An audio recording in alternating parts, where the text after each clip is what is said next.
every day when you get out of bed, life's standing right there to kick you in the fucking face, man. And you have to be ready for it, and you got to fucking deal with it. You can't curl up into a ball. You can't run away from it. You can't hide. You have to take all this shit head on.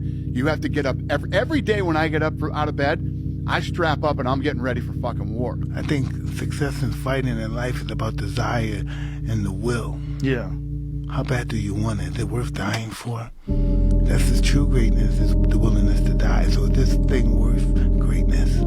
I thrive in chaos. I actually love chaos. Everybody talks about retiring. Fuck that shit. Sacrifice temporary fun for permanent dreams, or sacrifice your permanent dreams for temporary fun. And the reality is a lot of you guys are willing to sacrifice your permanent dreams for some temporary fun. Yeah. And that temporary fun is never going to get you fucking anywhere.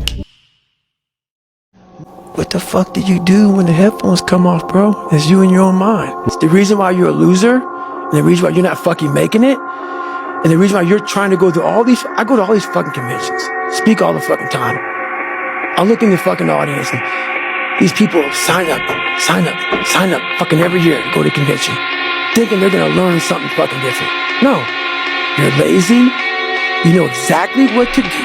Exactly what to do. Because even me, in my state of, I can't read or write, I knew exactly what to do. It just sucks doing it. Whenever you think you can't, confidence comes from the thing that you built. You must build belief. You must build confidence. It can't be like, hey, I'm gonna go knock that shit out. You gotta look over here and say, I can knock that shit out.